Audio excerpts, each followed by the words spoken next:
سلامونه او درنښت ډیره قدرمنو عزیزانو دا یو کیسې روغ او جوړ به یاست. ډیرو محترم افغانانو ورونو لکه څرنګه چې موږ تاسو ټولو ته معلومه ده اختر را روان ده او لرې نه ده، یوه اونۍ بعد اختر ده. په خاص توګه له خارج میشتو څخه غوښتنه کوم او هیله ده نه په ډېر درنښت کوم هغه څوک چې ستاسو په قام کې، ستاسو په ولسوالۍ کې، ستاسو په کلي کې بېوسه وي او ناتوانه وي، هغو سره مرسته وکړئ. حد اقل د اختر شپو ورځو کې دوی سره مرسته وکړئ تر څو وکولی دوی هم د خپل اختر له خپلو فامیلو سره، خپل بچیانو سره په خوشحالۍ تېر کړي. موږ تاسو ټولو ته معلومه ده چې موږ تاسو ګران هېواد افغانستان کې یو لږه بېچارګي فقر حج ته رسېدلی ده.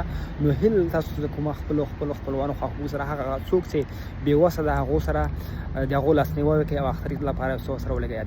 د یادونې وړ ده مرسته خیره بنسټو سره چا په ادرس مه کوئ. هر هغه چا سره چې مرسته کوئ ترو په خپل ادرس یې وکړئ تر څو څوک ونه کولی شي ستاسو له پیسو څخه هم کمیشن پورته کړي ستاسو د مرستې څخه.